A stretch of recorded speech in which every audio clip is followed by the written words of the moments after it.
Surat collector કચેરી ખાતે પાવાગઢમાં જૈન ભગવાનની મૂર્તિ ખંડિત બાબતે સમગ્ર જૈન સમાજમાં રોષ છવાઈ જવા પામ્યો છે અને ન્યાય નહીં મળે ત્યાં સુધી સુરત કલેક્ટર કચેરીમાં ધરણા કરશે તેમ ચીમકી આપી હતી। પંચમહાલના પાવાગઢમાં આવેલ પૌરાણિક જૈન નિજ મંદિરમાં આવેલ ભગવાનની મૂર્તિ ખંડિત કરાયેલ હાલતમાં મળતા સમગ્ર રાજ્યના જૈન સમાજમાં ઘેરા પ્રત્યાઘાતો પડ્યા છે। તેના વિરોધમાં સુરત જૈન સમાજના સાધુ ભગવંતો સાથે સમગ્ર જૈન સમાજ એકઠા થઈ કલેક્ટર કચેરીએ પહોંચી આવેદનપત્ર આપ્યું હતું અને જે પણ જવાબદાર લોકો આ ઘટના સાથે છે તેની સામે કાર્યવાહી કરવાનું જણાવ્યું હતું। મોડી રાતથી જ સુરત કલેક્ટર કચેરી ખાતે રેલી આકારે આવેલા જૈન સમાજે મીડિયાને તથા પોલીસે જણાવ્યું હતું કે જ્યાં સુધી કસૂરવારોને પોલીસ ખાતું પકડશે નહીં અને ન્યાય નહીં મળે ત્યાં સુધી અમે લોકો કલેક્ટર કચેરી છોડીશું નહીં।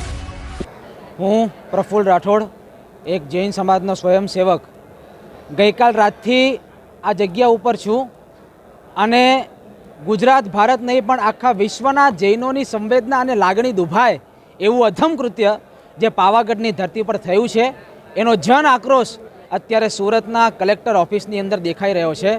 પાવાગઢની ધરતી ઉપર સેંકડો વર્ષ પ્રાચીન જૈન સમાજની અતિ પૂજનીય તીર્થંકર એવા પ્રાચીન પરમાત્માઓની મૂર્તિઓને તોડીને પથ્થરોને ટુકડા કરીને કચરા પેટીની અંદર ફેંકી દેવામાં આવ્યા। આ કૃત્યના લાગણીથી આખો જૈન સમાજ અત્યારે આઘાતથી ભરાયેલો છે।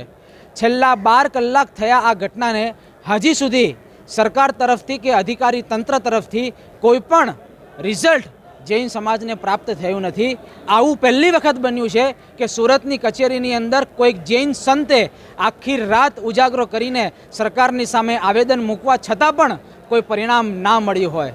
પાવાગઢની ધરતી ઉપર 7થી વધુ જિનાલયો આજે પણ અવેલેબલ છે અને એમાં પણ આ પ્રાચીન પ્રતિમાઓને તોડીને એમને દુનિયાના તમામ જૈન સમાજની સંવેદના ઉપર જાણી જોઈને બળજબરીપૂર્વક વારંવાર પત્રાચારો અને આવેદન આપવા છતાં પણ આવું અધમ કૃત્ય કર્યું છે, જેનું પરિણામ કદાચ આખા ભારતના નહીં પણ વિશ્વના તમામ જૈન સમાજ આજે દુઃખની સાથે વ્યક્ત કરી રહ્યો છે।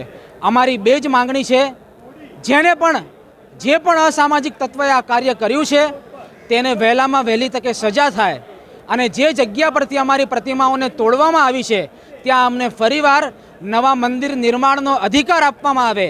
આ બંને માંગણી જ્યાં સુધી પૂર્ણ નહીં થાય ત્યાં સુધી આ આંદોલન માત્ર સુરત, અમદાવાદ અને મુંબઈમાં નહીં પણ તમિલનાડુ, મહારાષ્ટ્ર, મધ્યપ્રદેશ અને રાજસ્થાનમાં ઇવન USA, અમેરિકા અને લંડનમાં પણ ચાલુ રહેશે એવી તૈયારી સંપૂર્ણ જૈન સમાજ આક્રોશની સાથે વ્યક્ત કરે છે।